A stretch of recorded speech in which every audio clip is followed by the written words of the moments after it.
welcome. It's time for Electric Gold. This is the podcast where three guys who think they know way more than they actually do talk about Nashville Soccer Club. How you guys doing today? Doing fantastic. How about you? Doing pretty good. How about you, Evan? Doing great, buddy. Good to see you guys. Absolutely. So for those of you who haven't listened before, I'm Ryan. I'm with my good friends Evan and John. We go back a long time. We played soccer when we were 7 years old together and several times again and again throughout the years. And now here we are, big NSC fans, season ticket holders, supporters club members, going to every game, riding the highs and the lows of the team. How long ago was that? Do we want to say? The U7 soccer team? Was our 7-year-old team. Let's see. That would have been 1985. Sounds about right. I think. 85, 85, yeah. Something like that. So a long time ago. I remember it like it was yesterday. Yeah. Not really. But I don't remember anything. It feels like about 80 years ago. I was about to say. All right, guys. Well, as you know, when we talk soccer, we got to have a brew next to us to help the conversation flow. Then what are you drinking this evening? Well, this evening I am drinking the Amber Lager from the Nashville Brewing Company, and I'm thoroughly enjoying it. It's a pre-prohibition style Amber Lager, kind of an Americanized version, a little less malty than the typical Austrian version, and it's really good. I'm really enjoying it. It's got that lager flavor that I love so much. Damn, that sounds good. Don't be stingy over there. Feel free to share. How about you, John? What are you drinking? Something not as good as what Evan's got. I'm drinking a Locken's Ruby Grapefruit by Genesee Brewing Company from Rochester, New York. Get a hold of this. It is a grapefruit Kolsch style beer. Now, good grief. My mother-in-law got this for me for Easter yesterday, and on paper she made a fantastic choice because I love both grapefruit beers and I love Kolsch's. In reality, it's okay. It is beer. Is she going to listen to the podcast? She probably will, yeah. So, hey, Mary. Thanks. Yeah. I mean, hey, it'll get you through. It's still beer, so it's better than anything else. Right. Compare it to anything else in life, 9.5. Compare it to other beers, 5.8. Beggars can't be choosers, right? That's right. Yeah. Well, I've got with me a Black Horse Brewery Coffee Milk Stout. Ooh. Going dark this evening. And this is from Alcoa, Tennessee, Black Horse Brewery. It's coffee flavored stout, obviously. It's got a little bit of sweetness, like a milk sort of sweet, just a hint of it. So it's a pretty smooth and mild flavored stout, but I'm really enjoying it. Put it in a nice tall glass here. Oh, looks nice. Beautiful. Yep. It's going to get me through. So cheers to you, boys. Cheers, boys. Cheers, boys. Okay, well, let's get started with the week in review. After several weeks of using replacement referees, Major League Soccer came to terms with the Professional Referee Organization and finalized a new collective bargaining agreement that will last through the 2030 season. This agreement allowed union referees to return to MLS games starting on March 30th, which means they were available and active for this past weekend's matches. There's been significant frustration over the quality of the replacement referees in recent weeks, particularly in matches involving Inter Miami. The frustration appeared to reach an apex during the game between LA Galaxy and Inter Miami. A red card was given to Marco Delgado that was eventually rescinded. A game between CF Montreal and the Chicago Fire also inspired significant complaints, not only from fans, but also Montreal's coach. The game involved 22 added minutes, a missed red card on the Chicago goalkeeper, a corner kick that never should have been called that resulted in a goal, and another goal that should have been called back for offsides. Finally, our long national nightmare is over, and soccer fans like us can now get back to enjoying the high standard of officiating we have become so accustomed to. Throughout the week, Nashville Soccer Club's injury woes only grew. Already, the team has been dealing with a prolonged knee injury to star defender Walker Zimmerman and a nagging groin injury for Lucas McNaughton. Speedy attacker Randall Leal has yet to play in 2024 due to a hamstring issue that plagued him throughout 2023 as well. And then on Thursday, Shaq Moore suffered an injury in the final 5 minutes of the team's practice, which ruled him out of the weekend's match against Columbus. Tyler Boyd was also reported to have developed a groin injury of his own, making him ineligible for the Columbus game as well. In all, NSC would head into the match against the 2023 MLS champions, missing 6 starters, which included goalkeeper Joe Willis, who received a red card in the prior match. Speaking of that match, NSC entered into the weekend looking to bounce back from the club's worst loss in its short history, a 5-0 rout at the hands of LAFC the week prior. With a shorthanded group of players, especially on defense, Coach Gary Smith opted for a 3-5-2 lineup, hoping he could get some improved play from inconsistent performers so far this season like Dan Lovitz and Jack Maher. Columbus entered the game on a great start to the season with a record of 3 wins, 1 loss, and 1 draw, but they would also be missing their star and 2023 MLS MVP Cucho Hernandez, who was held out for a mysterious team policy reason that has not yet been explained. Early on, it appeared that Columbus would not need their scoring leader as Sean Zawadzki converted a corner kick into an easy header near the far post in the 17th minute. However, things changed quickly for NSC in first half stoppage time. First, there was a quick and beautiful strike by Hany Mukhtar. Remember him? On a nice cross from Jacob Schaffelberg. And then, in perhaps what might be the goal of the year, Anibal Godoy unloaded an incredible bicycle kick into the right corner of the goal, allowing the boys in goal to take a 2-1 lead into the break. In the second half, the team narrowly avoided disaster when Jack Maher committed a clear foul in the defensive box, leading to a penalty kick. But yet again, backup goalie Elliot Panico showed off his stellar PK skills, taking away all the space on the right side of the goal, causing Diego Rossi to bounce his shot off the post. Unfortunately, Nashville would not be able to hold on as they lost their lead for the third time in the last 3 home matches at Geodis Park. In the 79th minute, Marino Hinestroza headed a perfectly placed cross past Panico to even the score. The match ended in a 2-2 draw. Nashville now stands at 11th in the Eastern Conference with 1 win, 1 loss, and 4 draws. So guys, I want to start tonight's episode with the theme of nostalgia. Sometimes there are certain things that really bring feelings of nostalgia into my heart, whether it be a particular TV show, maybe it's an album that you're listening to. Sometimes it can be just the weather. You're outside and you feel a certain breeze or gets a little bit cool and it reminds you of a certain time in your life. I don't know if you have a particular album that you listen to that makes you feel most nostalgic. John, I'll ask you first. Give Evan time to actually remember what the title might be to his. What's that album that makes you feel? No problem. The album that makes me feel most nostalgic, and I'm putting you on the spot, would have to be Biz Markie. Sure. Make the music with your mouth, Biz. I think there's this something about boogers on there. Terrific choice. What does that take you back to? It takes me back to just being a 6th grader in White House, Tennessee. A whole new universe opening up of this rap music, which we didn't know about in White House, Tennessee. No, especially if you didn't have MTV. Exactly, and I did not. I did not have MTV. I remember the early rap. People would actually bring boom boxes. Do you remember this? Yes. I would hear them on the playground. I think we were in the 4th grade all together. And I remember hearing Run DMC. Beastie Boys is what I recall. Yeah, both of those. Which was quasi-rap. Yep. A little bit more punk in it, but yeah. Yeah, but yeah, that's nostalgia for me. Like the world suddenly growing a new layer of depth to it. Beautiful. How about yourself, Evan? Is there any album that is particularly nostalgic for you? Yeah, there is. And let me wipe away the tear because John just melted my heart with that stirring recount. And it immediately brought to mind my number 1 most nostalgic album, Siamese Dream by the Smashing Pumpkins. Yep. Solid choice. Oh my gosh. I mean, I wore out a cassette. I wore out a CD after that. I can still remember where I was leaving, where I was going, where I was driving, what I was driving, what I was wearing when I heard the first opening riff of Cherub Rock. Yeah. The first time my ears ever experienced the wonder that is the Smashing Pumpkins. And so, yes, it brings so many memories and feelings flooding back from my wonderful high school experience. I love that one. That's an excellent choice. I just want to also give a footnote shout out to Geek City USA on that album, which is probably my all-time favorite Pumpkins song and also has pangs of nostalgia for me. Yeah. So good.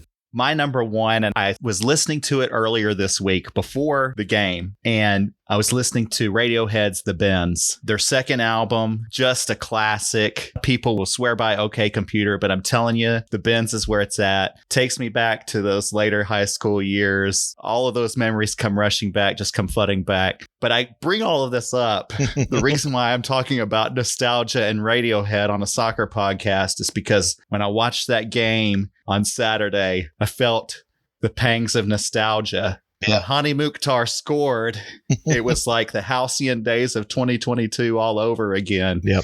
And I was like, wow, this looks like the NSC that I know and love. And it really brought me back. And maybe there was a little bit of a tear that came to the corner of my eye as I saw Hany finally score for the first time since September 20th. And man, I hope it's the start of many more good things to come. I've been waiting for it. I know the whole fan base has been waiting for it. So I was nostalgic for that first season when they played in Titan Stadium, and then the first season in Geodis where he just was really going crazy and scoring just about every other game, it seemed like. Seeing him score really brought me back. Yeah, it felt good. So, guys, any broad thoughts on the game? You guys were both there, sitting behind the goal. Before we get into any of the categories, any broad thoughts about what you saw? Yeah, I think John and I talked about this when we were walking out of the stadium. Soccer is the craziest thing because sometimes a draw can feel like a win. Sometimes a draw can feel like a loss. And, of course, that one felt like a loss, but it's a good, solid point. Without 6 starters against the defending champs, and we get a point out of it. So that broadly is what I thought about the match. And then secondarily, I thought there were multiple players who we've been pretty critical of in recent weeks who made significant strides back to a return to form. Yeah, absolutely. I can think of, for sure, Sean Davis actually looked better than I had remembered him playing in a while. Yeah, we felt like a real soccer team. The last few games I had been to at home, man, they were depressing. And it just felt like I was screaming my lungs out to just no avail. Like there was never any payoff. It was like no matter what you did, you could not affect the outcome of the game. Yeah, I felt like the guys were definitely not listening to you. Not at all, yeah. Not me. Which they should have been. I hope they're listening to this podcast now and taking it to heart, you know. But now it was wonderful. Obviously, we're disappointed with another 2 drop points at home from a lead. But Evan mentioned this, that like if you had told us we could have drawn with 6 starters out against Columbus, it wouldn't have been the greatest result. It wouldn't have been the worst result. It's just exactly a result.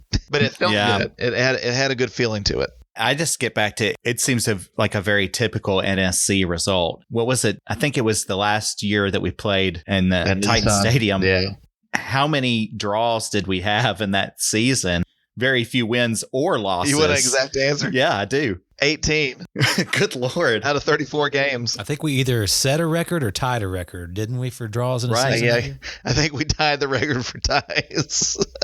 Yeah. Which is awesome. So, right. Of course. Of course we did. So I wasn't mad at it. And to the point that you made, Evan, we're missing 6 starters. We're missing our starting goalie. We're missing a lot of people. Almost our entire defensive line were out. And we matched the champs goal for goal and came away with a point. So there's been a lot of negativity surrounding the team in the opening weeks of the season between the bad blood that I think the front office created around the CONCACAF games and then the blowout loss last week. I think pretty much put everybody at their lowest of lows. Lots of calling for Gary's tenure to be ending. Lots of people questioning what's going on with Mukhtar. You know, lots of people just questioning everything and getting fed up. And this week felt like a little bit of a sigh of relief. It wasn't the ideal result. Yeah.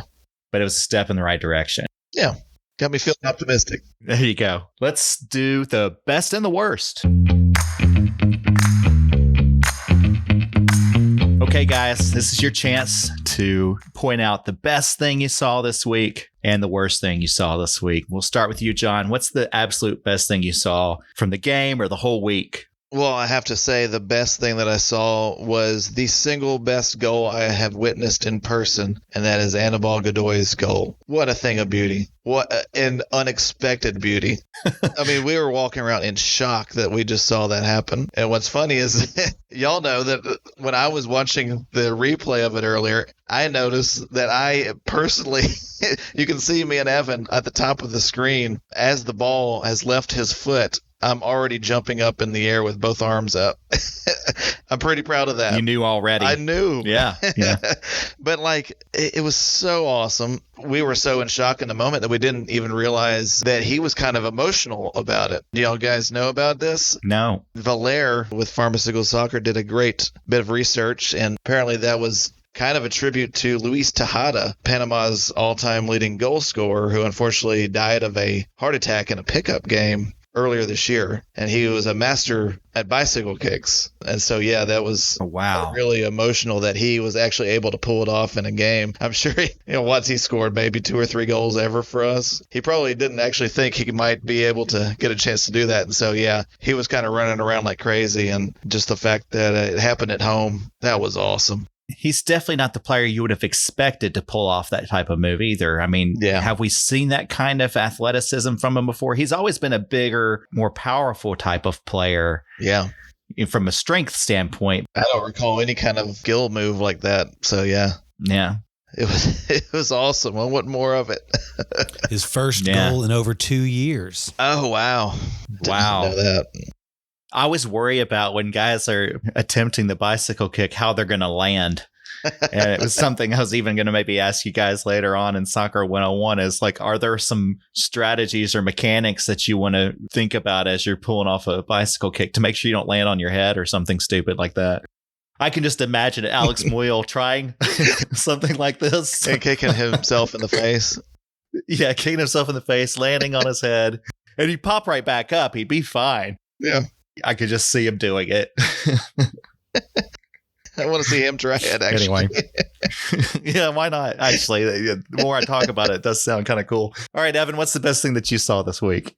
The best thing that I saw this week was almost the drunk Easter Bunny, who also happened to be a wrestling champion somehow, but it was actually Hany's goal. His first league goal of the season, his first home goal in 8 matches. And you could see some emotion there, too, when he scored that goal. You could see him shedding something, a burden, if you will. And so the Godoy goal was definitely the best. Second was Hany's goal, and just feeling like he is on his way back to his form, which he has set the bar so high. You'd come to expect so much from him, and it was wonderful to see him get that goal at home.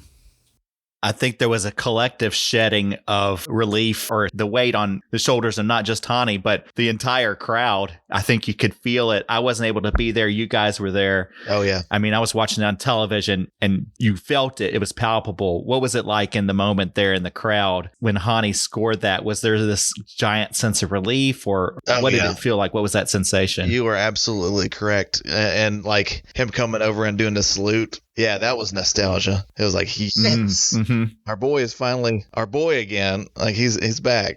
We can still do that. We can still do the salute. And not only the goal, like he was back to his playmaking self. He put a wonderful through ball early in the match for Surge. Surge was kind of on an island and didn't have a great angle, but still, man, he was back to Hany Mukhtar. Yeah, he set up a great pass to Schaff as well. Was that the cross? No, that wasn't what he kind of had cross that. He had a hockey assist on the Godoy goal. On the Godoy goal, right? Yeah, he swung it over to Schaffelberg. Yeah, that was the Hany that we know and love. All right, well, as always, we got to play even Steven here. So, what's the worst thing that you saw this week, Evan?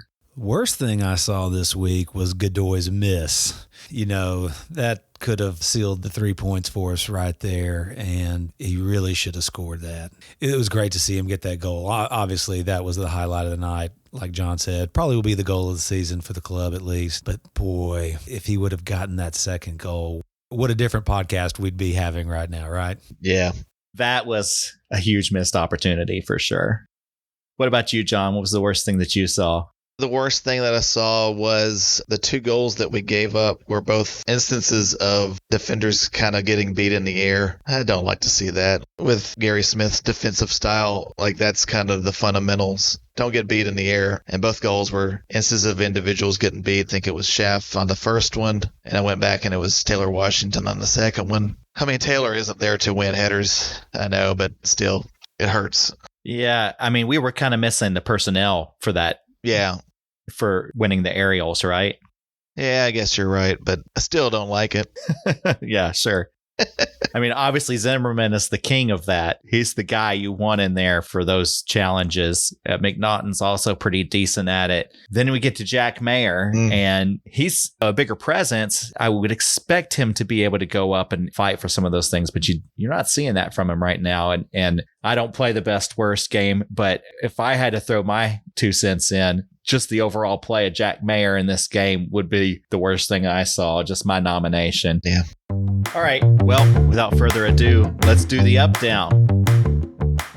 Okay, guys, we're going to be talking about the things that you see trending up for the club and the things that you see trending down. Doesn't necessarily have to be the best or the worst of what you saw this week, but what are the things that you see going in the right direction or the wrong direction? Let's flip it. Let's talk about what's trending down first. Get that out of the way so that we can end on a good note. So, John, what's something that's trending down for you? I believe for the second time in 3 episodes, I'm going to have to say Jack Maher. Okay, so we are going there now. It is time to talk about that. It was exactly where I was going. Jack, man, that penalty, it was all kinds of bad. He let the ball bounce. He let the guy get in behind him and then just kind of swung wildly. And it sucks because, like, obviously Gary called him out right away. Obviously took him off in the 65th minute. It's not, man, he should be taking charge, especially with Zimmerman and McNaughton out. He should have been the one that was starring back there. Instead, it was Josh Bauer. Bauer is actually impressive. But Jack, I don't know, man. I can't remember too often where Gary calls out an individual like that quickly. Right after the game, it was like, yeah, Jack was not playing well. So he said he had a tough go of it, or he had a bad game. He said something to that effect in the post game presser. Yeah. Maher earned a yellow card on that foul in the box, which of course Panico saved it, which we were lucky with that. Well, not all luck. I mean, Panico's definitely demonstrated he's got some skill when it comes to the penalty kicks. So he earned a yellow. And then right after that, he wasn't playing well up to that point. But right after that, it was like he fell apart. He was making such poor passes, just giving the ball away, passing it to no one, passing it without any kind of intentionality whatsoever. It was wild to see. He's been a solid player for us in the past. I don't know what's going on with the dude. I don't know either, but I can see it in his body language. He had such confidence and toughness from the get-go. It belied his age, but he has lost that. You can just watch his body language compared to, past seasons. You can watch his body language compared to other players after certain plays. He just looks defeated and discouraged and lost, and it's sad to see. John mentioned that he let that ball bounce, and Ryan, one of you were talking about one of the fundamentals of Gary's defense is winning headers. He missed that one. He missed a glorious opportunity on the offensive side of the ball. I think it was in the first half. Hany put in a good cross for a change, and it went right in the center of the goal, right at the penalty spot. Keeper had no chance. Jack gets his head on it and doesn't even get it on frame. So he is just really, really struggling everywhere. Yeah, I don't get it. When did this start? Did we see any inkling of this last season? I feel he was struggling a bit in the second half of last season to me. I think I mentioned before, I feel like up until Leagues Cup, he was definitely on the up. Like he was being talked about U.S. national team, all-star game type season that he was having. And I feel like he started losing confidence at the end of last year. And I don't know if that was, Zimmerman got hurt, I think, halfway through last year and was playing. Even when he was playing hurt. And maybe he was trying too hard to make up for it. And maybe it's a head game at this point.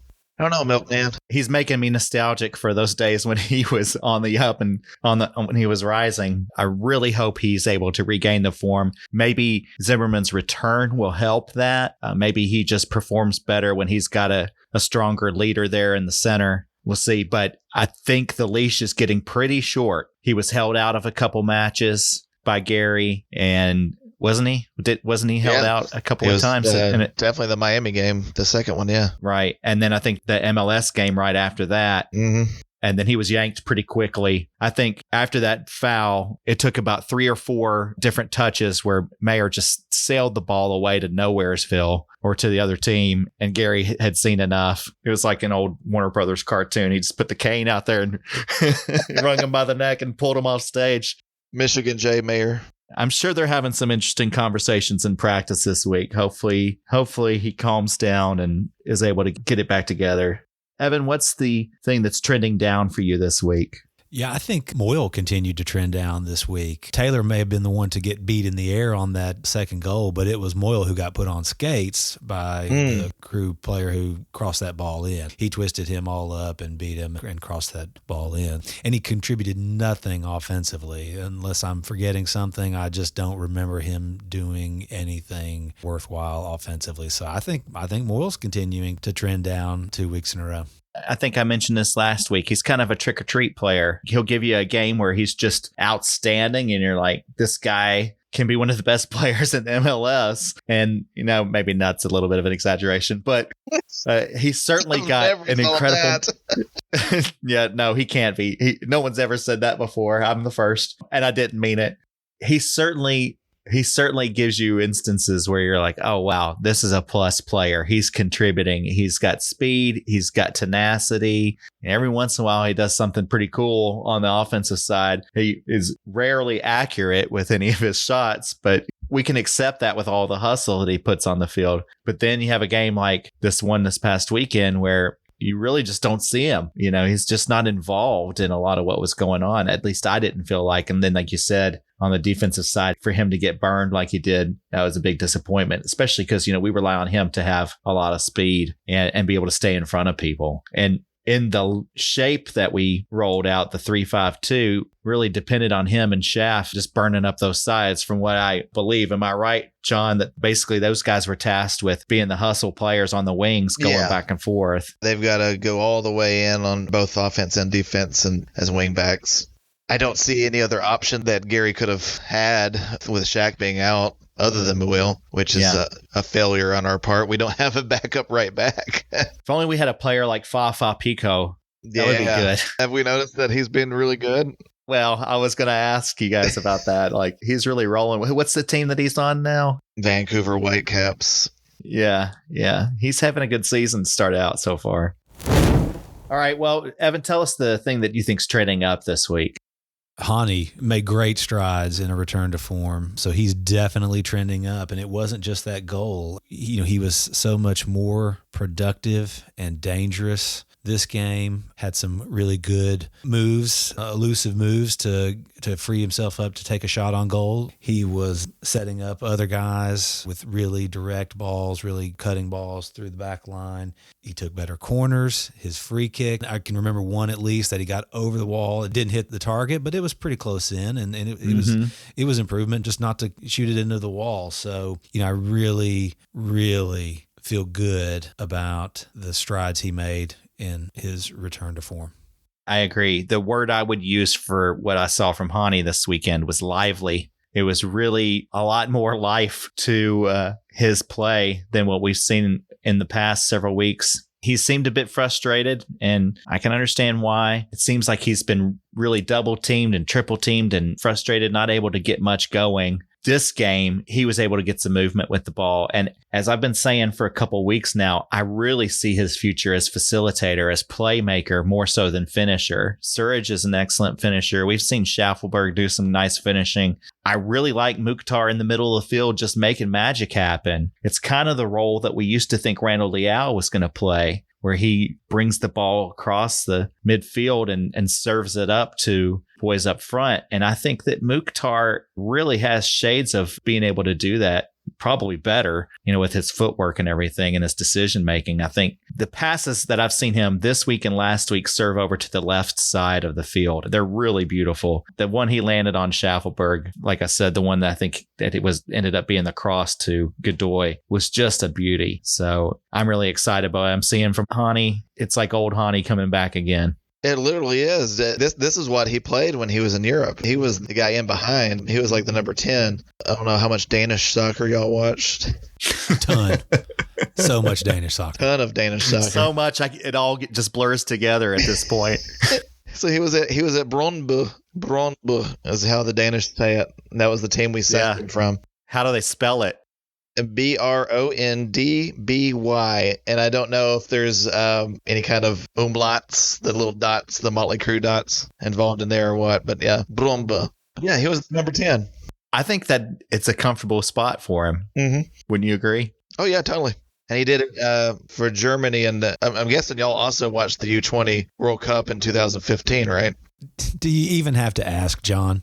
Remember when I was talking about nostalgia? Yeah, exactly. It takes me back to 2015. Do you guys have nostalgia for Dr. Feelgood, that album, Motley Crue, Dr. Feelgood? You got nostalgia for that? I do. Girls for me. I really don't. I'm out on that one, I have to say. Yeah, anyway, U20 Germany World Cup. Yeah, Germany versus Fiji, 8-0. Look it up. Wow. It was all over the field.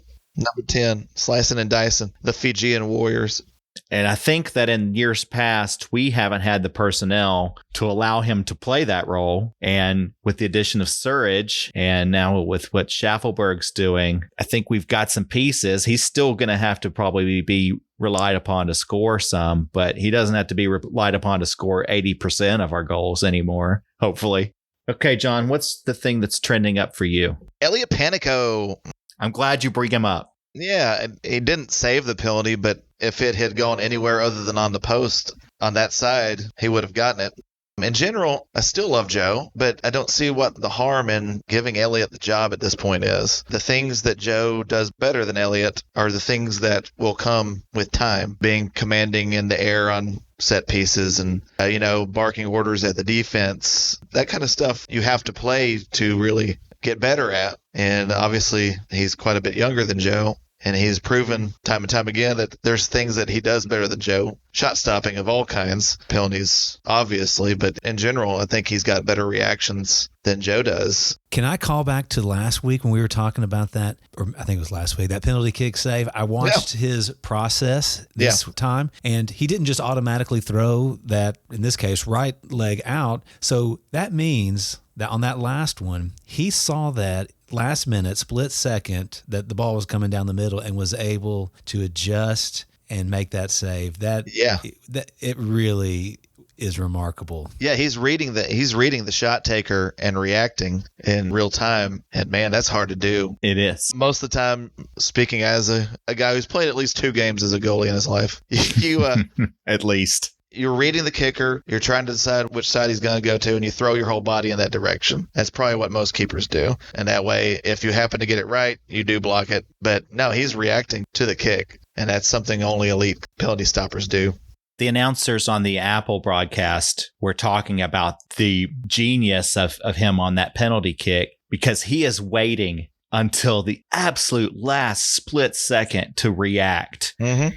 And you're right. He's waiting and actually almost to the point of the foot hitting the ball to make a decision. He probably has an inclination already, but they were talking about that he really read where that kick was going as it was being kicked, stretched out in that direction. And as he's doing so, now the shooter is making an adjustment split second and pulling the ball further to the right, which is what forced him to end up hitting the post. Panico altered the angle of the shot with his late reaction, and it's not a late reaction mistakenly. It's on purpose. It's strategic. It's because he has those quick reflexes. He's able to do so and forced that shot to go wide. You know what he's doing, right? No. Jedi mind tricks. I was going to say, is it an ESP? Yeah. Okay. Yeah. Elliot Panico, Jedi Warrior. ESP stands for Elliot S. Panico. I hope his middle name is like Sam. Yeah. Skywalker. Elliot Skywalker Panico. That's it. With that done, it's time for our hot takes, the Nashville Hot Chicken Takes. guys, you're going to get really outlandish and tell me the hottest take you can come up with this week. Hopefully it's grounded somewhat in reality, but I guess it doesn't have to be. And we'll start with you, Evan. Let us know what you're thinking. What's your hottest hot take this week? And I'll let you know if I think it's spicy enough. My Nashville hot take this week is that Josh Bauer is better at defense than Jack Maher. He was outstanding on Saturday night. He was perfect defensively. He was excellent offensively. He, if I remember correctly, led the team in passing accuracy in the match. And he is and should be the preferred option now going forward. Yeah, he's certainly played himself into that spot, I think, a little bit. Don't you think Gary is leaning that way at this point based on some of his choices? It seems like, I mean, I don't know that Mayer would have started if we had McNaughton available. Am I wrong? No, I think he definitely would not have. But especially if we play a back three, like even if I would say when healthy, if we played a back three, it should be Zimmerman, McNaughton, and Bauer. That's my feeling, too. I think Bauer's always done a job when we do play a back three. And that's why it's always kind of surprised me if we don't play a back three when Zimmerman's out, because I think that's where he really is at his best. I don't remember him having a great game playing in a back four, but I don't know. I think he's definitely earned more playing time for sure. Was Bauer the center back or the right back in the game? Yeah, he was on the right. I think Jack was in the center and Josh was over on the right. Lovitz was left. Yeah, right. Yeah, I definitely agree. I mean, at this point, I don't know how spicy of a take that is. It's probably a mild to medium because I think everybody would probably agree at this point. Maybe there's some Milkman diehards out there that don't want to give up on him. I don't want him to be given up on, but I mean, at this point, we got to start winning some games, and I think Bauer gives us our best chance to do so. I do think we didn't mention it in trending upwards, but if I had a vote on something that was trending up, I'd put Dan Lovitz in there because I thought that he played a much more solid game, more what we're used to than what we've seen in the previous weeks. I don't know if he's just feeling healthier. He had that off-season injury, but to me, this was more of the Lovitz we've come to know and love. In fact, I think he completed the most passes in the game. He may not have had the accuracy like you were talking about. Bauer may have led in that, but I think Lovitz attempted and completed the most passes, and he had a lot of services upfield, which is something we desperately need. And he took a corner kick too, which I think we've also been missing, is splitting that up between Mukhtar and somebody else.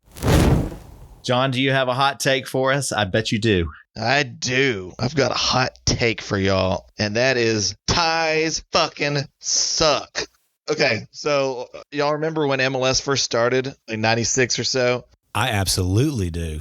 Yeah, you're making me nostalgic again. Yeah, tied games would end in a shootout that was completely awesome. It wasn't a penalty shootout. The ball was set up 35 yards from the goal, and it'd be a one-on-one, and the kicker would have 5 seconds to try to shoot it past the keeper. They could run in, try to run past them. They could shoot right away. I'm telling you, ties are no fun. And this is coming from a guy, I know that they did away with it because, we want to be like soccer all over the rest of the world, and ties are okay. But here's the thing. My wife hates soccer, hates it. When I got home from the game Saturday night, you know what her first lines were? Let me guess. Tie. Because we always tie. Yeah. And I hate it. Like, I hate telling her the result of a game. Like, if we're watching a game on TV, she's like, I don't know why you're watching it. They're just going to tie. No one's ever going to win. Have a tie. Yeah, but tell her sometimes ties feel like wins, though. I've tried that. That does not fly. That does not fly. People who hate soccer are always going to bring up ties as one of the reasons that they don't like it. And I can't argue with them. Ties suck. I know some of them feel like wins, some of them feel like losses, and there's a whole shade of subtlety that goes with it. But here's my solution. Here's my hot take. If I was MLS commissioner, which I should be. Oh, now we're going to don't put me in charge. This is we're segging right from hot takes into don't put me in charge. Running right through it. Don't care. 3 points for a regulation win, 2 points for a shootout win, 1 for a shootout loss. John, I have a question for you. Yeah. Did you dislike the tie between Arsenal and Man City this weekend? I did love that tie. I thought you did.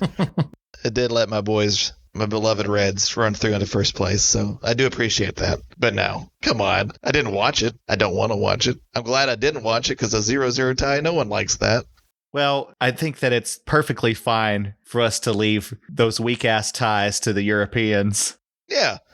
While here in America, we're all about winning. This is the thing. Like, out of all the things in the world, there is only one time I can think of where Americans got it right and no one else did. And that's with shootouts in soccer. That's a hot take right there. Boy, I tell you That's what. the only time ever. Ever. Wow. Not World War II. Shootouts in soccer. Well, at least we did something right. and of course we got rid of that. So Yeah, I know. Then we threw that away. it's just like that old Winston Churchill quote. Can always count on Americans to do the right thing after they've tried everything else. Yeah. And then go back to ties after that. Yeah. That was the rest of the quote. That's not often added to. Never but mentioned in the books. Yeah. Come on. Winston Churchill knew. I bet Winston Churchill hated ties. I bet he did too. Yeah. I know one thing. He wasn't settling for any sort of tie at the Nuremberg trials. That's right. Or when they were chopping up Israel and the Middle East with Russia and drawing the lines of Eastern Europe, they weren't settling for any sorts of ties there. Even when it came to dividing Berlin, Berlin was in East Germany. And by all accounts, a tie would have meant that it would have gone to Russia. But no. That one kind of was a tie because the East part. That was a tie. And ties suck. I guess my analogy sucks, but I'll bring it back and make it work. It's because it was Europeans that were figuring it out. They're like, oh, a tie's good enough. If we had been dividing up Mexico, it would have been the 51st state.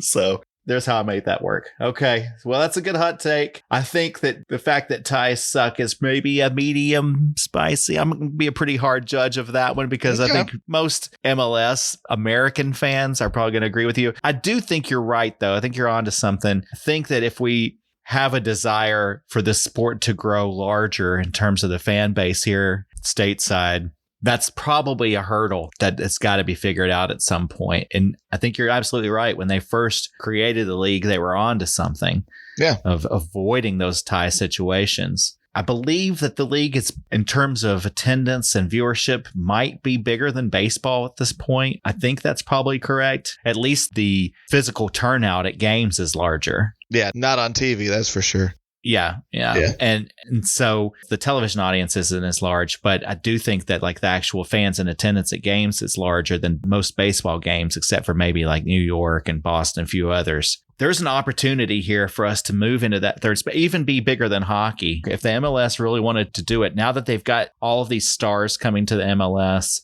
there's an opportunity here. But I do think you're right. I think that ties suck and it flies in the face of the American way. It's like taking a dump on mom and her apple pie. And, we need to figure it out.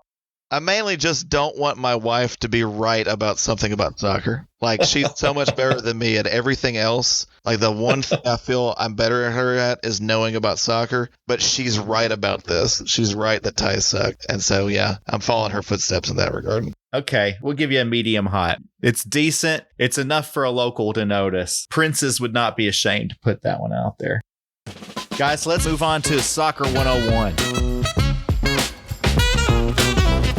Soccer 101, what we like to do is get back to the basics and just talk about some of the specific mechanics that we saw in the most recent game to help that novice soccer fan who's new to the game or maybe has had just a little bit of exposure to it. Maybe you played some youth league growing up, but you really don't know X's and O's too much. And we're going to try our best to turn the observations that we made into things that we can explain to the masses. So either you guys have a soccer one-on-one topic that you wanted to address this week? Sure, I'll go. I'll talk about the 3-5-2. Which that was our lineup that we rolled out for this game. We rolled with a 3-5-2 against Columbus Saturday. And what does that mean, the 3-5-2? Well, that means there are 3 center backs and there are 5 technically midfielders, but they're more like there are 3 central midfielders and then a right wing back and a left wing back who are counted amongst the 5. Now, those wing backs are expected to both provide attacking presence and when defending to come back and basically make it a back five again. But overall, I think it was absolutely the right call to do against Columbus. Columbus are a team that dominate possession. They withstand pressure like crazy. If you let them have the ball in midfield, they'll just keep it all game. And you did see a bit of that. We had to get numbers in the midfield to break it up, and I think we did a pretty good job of it. I think it was the right call, especially with the personnel available. Without Shaq, and without McNaughton and Zimmerman, Muil is the only person who could have played on that right side. I really wouldn't want Muil in a 4-4-2. His lack of defensive ability would be even more exposed than it is with a back three playing wing back. So yeah, I think it was the right call on Gary's behalf on that one. I agree with you there, John, but I wonder what you think about his decision to play Yearwood on the right side of those three midfielders as opposed to the center, because Yearwood was, largely ineffective. Had a very quiet game. Wasn't bad in any way, but definitely not as good as he's been in the last couple of games. And he has been really good the last couple of games. And I just can't help but wonder if he would have been in the center of the three midfielders, if he wouldn't have been much more effective personally and certainly better at creating more offense than Sean Davis. Between those two, I would have definitely put Yearwood in the center. He should be the fulcrum point, what Dax used to do for us. I don't know what he was thinking there. I know that we've been very high on Yearwood the past few weeks in this podcast, and I wonder if we're getting something wrong. Are you hot taking? Well, I don't know. This is a 101-ish. Do you guys know the statistic XT? It stands for expected threat. Are you familiar with this statistic at all? I am now. Just starting now. It's basically a metric that measures the value of each event that happens on the field. And basically, you divide the pitch into different zones, and you're calculating every dribble, every pass, every carry based on its tendency to result in a scoring opportunity. So every event is calculated throughout the game, and so each player has an expected threat measurement. And this is on a scale of 0 to like 0.04 or 0.05, something like that. I can't remember. And so this past game with Columbus is looking at it, and, all of our players have a score. Even the goalie has a score of their expected threat. And do you know what Yearwood's score was? His expected threat score in our game was? I'm guessing it's bad. It was 0.00.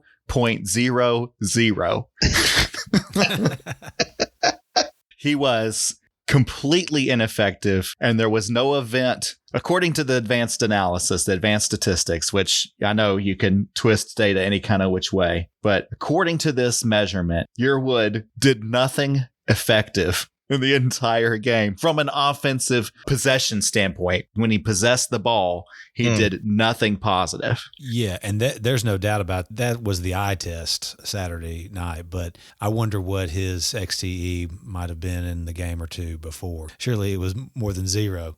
What I really want to know is, now that you've brought this statistic into my world, is what Brian Anunga's career expected threat is. I don't know if you can get a negative XT. Is a negative possible? I think the three of us might have had more career expected threat in MLS play than Brian Anunga. Yeah, we'll have to do a deep dive, and then maybe next week we can really lay it out, the XT measurement for all of Nashville. I love that. It sounds like riveting conversation. Evan, did you have any specific Soccer 101 topic you want to dive into?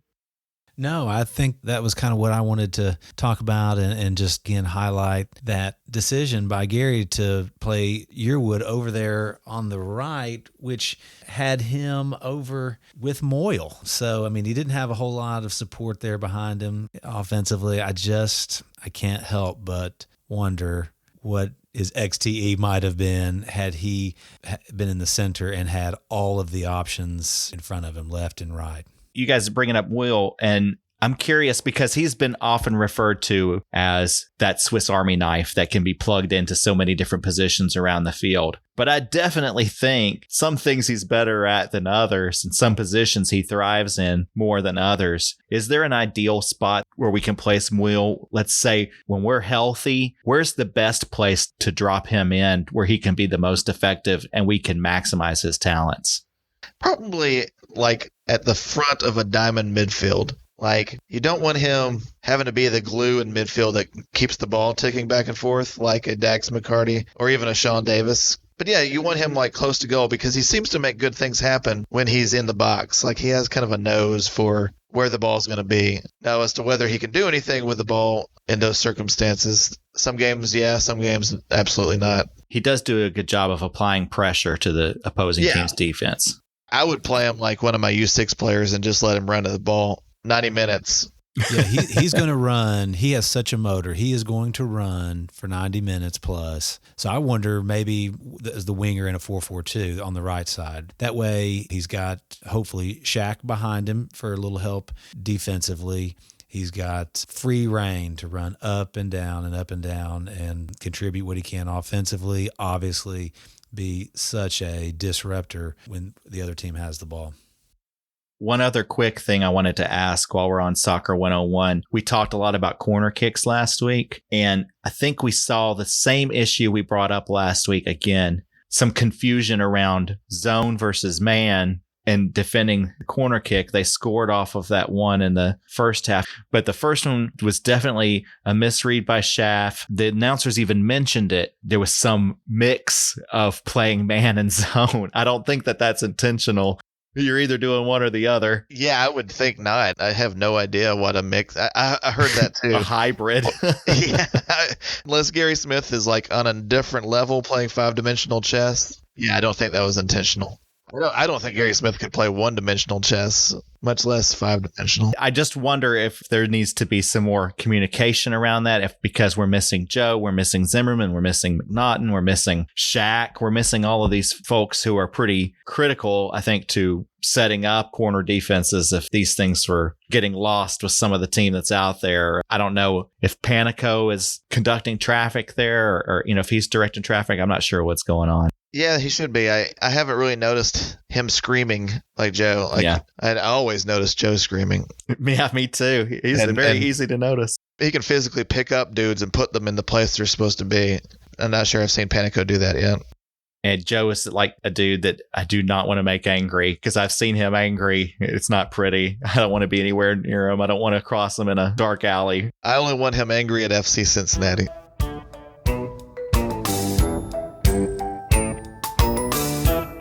All right, guys, I wanted to give you an opportunity to write a letter to everybody's favorite Golden Boot winner and MVP, Hany Mukhtar. And I think that, again, there's been a lot of debate surrounding Hany as of late. I don't think anybody has lost faith in him, but certainly people have been anticipating and waiting for that breakout moment this season. Hopefully, this past game was that breakout moment. We'll see if he can continue on that success. I really liked our letter writing campaign from last week to Gary. I hope that he read them. I hope that it gave him some food for thought. He didn't play Tyler Boyd this week. Now, they said it was injury, but I think we know really that he read Evan's letter and acted on it. We know the truth, don't we, boys? Yeah. We know the truth. That's right. And look how much better they played as a result. All right, Evan, we'll let you start since you won the Gary letter writing contest and let you write your letter to Hany. Okay, great. Well, here goes. Dear Hany, welcome back. I don't know where you went, but I missed you. Maybe you've been at Friends in Low Places or some other honky-tonk downtown. Maybe you've had a sweet tooth and can't seem to get enough brown butter beignets at the Buttermilk Ranch, but I'm glad you decided to come home. It's been strange being so critical of you so far this season, seeing as how you're my hero. It makes me feel greasy. Sincerely, Evan. Well done. Well That's done. beautiful. Welcome back, Hany. John. Dear Hany, du hast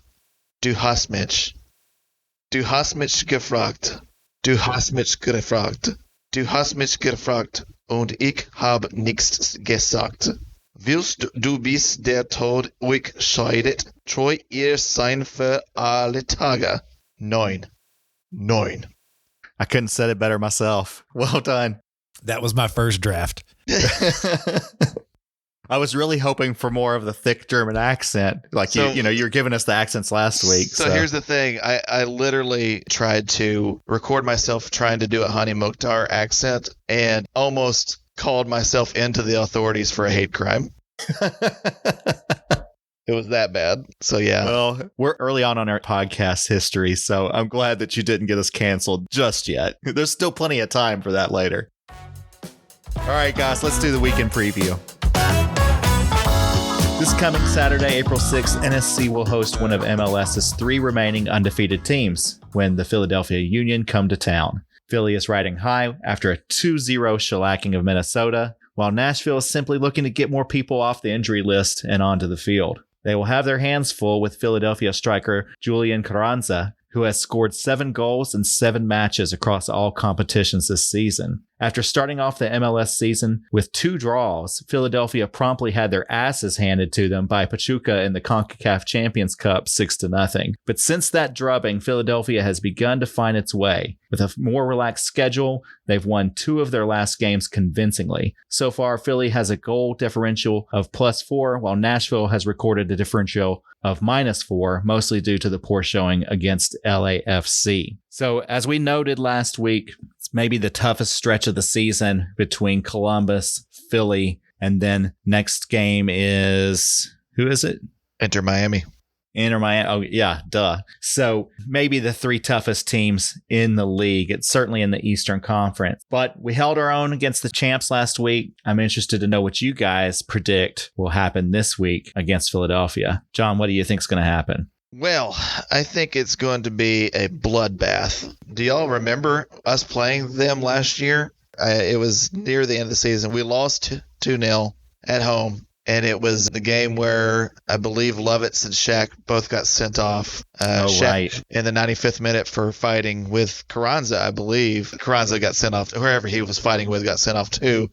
But I remember being in the stands and thinking I might be in the middle of a soccer riot. Like, it was that intense. I don't know if there is bad blood between the 2 teams, but they played like it that day. And anyway, we've only beaten them once ever, and it was at Nissan in 2021. We owe them, though. We, of course, went out to them in the Eastern semifinals in 2021 on the dreaded penalty kick shootout where we didn't score a single goal. So, yeah, here's my prediction. Here's my wild prediction for the game. Taylor Washington started his professional career being drafted by Philadelphia Union and played with their 2 team, I do believe, Bethlehem Steel at the time. And I think he'll come off the bench. It'll be a 1-1 tie. Taylor Washington will take out all of the antipathy he has for never getting his breakthrough with Philadelphia Union and score a flying overhead kick, even better than Godoy scored, for a 2-1 victory. I do hope that happens. I do want to just fact check you a little bit, though. Oh, okay. Yeah, bring it on. I don't mean to be contentious, but we played Philadelphia in October last season to a 0-0 draw. And maybe I'm thinking 2022. The game where Lovitz had a red card, he actually had 2 yellows, which resulted in a red being sent off. Yeah. That was a game against Orlando. Boy, that we lost 1-0. Well, I can tell you this. I know for certain that every Philadelphia match has been dirty. We've played some teams that take a lot of dives. Orlando is up there, but never as bad as Philly. They are the worst about taking dives. They're the worst about time wasting, and they have the league's dirtiest player in Jose Martinez, and he gets away with murder. It's like the league and the refs, they're like, he's the guy who gets away with murder, so I guess we're going to let him get away with murder. So I don't know exactly which game resulted in which, but every time we play them, I'm disgusted. Oh, John, I stand slightly corrected. Okay. So the game against Philly in October was a 0-0 draw. It wasn't the one that had all the red cards, but there was a game against Philly that last year that we did have those 2 red cards. It was in July. Maybe that was in Philly. It was in July. It was a hot night. I remember this now. Yeah. We lost 2-0 in Geodis. Lovett's got 2 yellows. He got sent off in the 81st minute. Shaq fighting in the 95th minute got sent off with a red card. Carranza got a red card and got sent off on that game. That's the one that, was about to devolve into a riot. I don't know if anybody listening has stood in the supporter section on a hot July sticky night and watched this game where it's all crowded and the drums are just beating your head in and everybody sweats and stinks to high heaven. It stinks. The tension level is just ramped up, and both on the field and in the stands. And that was the one that was really contentious. I remembered it, and you did too. It was a mid-season game, not late in the season. I feel like that was one where people threw things out onto the field, maybe even before the Leagues Cup game. I think you're right. And then Joe got mad at the crowd and was yelling at us to stop. Yeah. Yeah, that was an ugly one. Is that Jose Martinez? Yes. He is the Draymond Green of MLS. Yes. I don't know why he gets away with what he does. I don't know what in life makes him such an asshole, but he is. Yes. Well, so we got something great to look forward to. Evan, what do you predict's going to happen this week? I'm going to sound like a broken record, but same thing I said last week, which is it depends on who we get back. We're a good soccer team, guys. I know you may not believe me, but if we have the personnel and we're not missing, 6 starters or whatever the case may be, guys, we're a good soccer team. I mean, we're unbeaten at home. And if we could just get enough people back, we're going to be okay. So it depends on who we get back. If we have a decent defense, I think it's at least a draw. Is there a chance of getting McNaughton back this week? Do you guys know? I can't remember what Gary said. It was questionable. There were a few that he said could be back for the Philly game, but I can't remember specifically. Whoever knows with this team. That's my answer again this week, which is depending on who we get back, I think we get at least a draw. I think we very well could win the game. I have no problem saying that. I don't think we're going to lose. That's for sure. Yeah, I'm going to be conservative with my prediction, much to the chagrin of John's wife. We're going to end in a 1-1 draw. Hany's going to get another goal and continue to look like he's coming into form, but we're going to give up one as well because our defense is still going to be thin. We're going to be still missing Zimmerman, and I'm not sure if we're going to have Shaq. I'm not sure if we're going to have Lucas McNaughton. So Jack Maher is on the outs. He may or may not play at all, depending on who we have. Yeah, I think we're probably looking at a 1-1 draw. Hey, at least it's not a loss, right? That's right. It'll feel like a win, or maybe it'll feel like a loss. It's a draw that'll feel like a win. That's the optimism that I've got for you this week. Wow. You've really changed your tune since last week. I'm thrilled. Guys, well, I appreciate it. It's been another terrific episode of Electric Gold. Thank you all for listening. And John, you want to let people know how they can reach out to us? Instagram and Twitter, we are Electric Gold NSC. Give us a follow. Please tell us what you think. I would love to hear. If you hate us, that's cool. I don't care. Yeah, we are not afraid to read questions on the air and answer them. Oh, yeah, that would be awesome. We are not regulated by the FCC, I don't think. Nobody's told me that we are, so I'm guessing. Should tell us. Yeah, right. I mean, wouldn't I get a letter or something? Anyway, feel free to reach out to us. Thank you all for listening. We really appreciate it. Continue to like us, follow us, and come on, you boys and gold. Come on, you boys and gold. Come on, you boys and gold.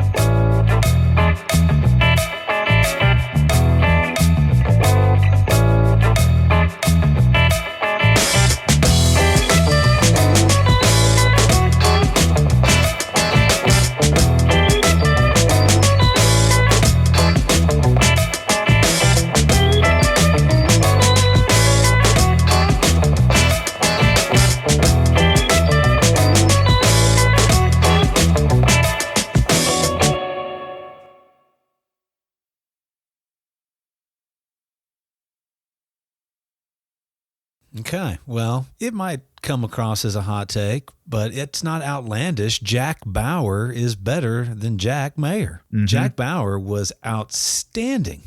You mean Josh Bauer? Jack Bauer. Josh Bauer saved the world. Let's do that one. Jack Bauer is as well. On 24, he was excellent. He was let's start that one Soviets. over. Okay, sir. I can fix it in post. It's all good. All right.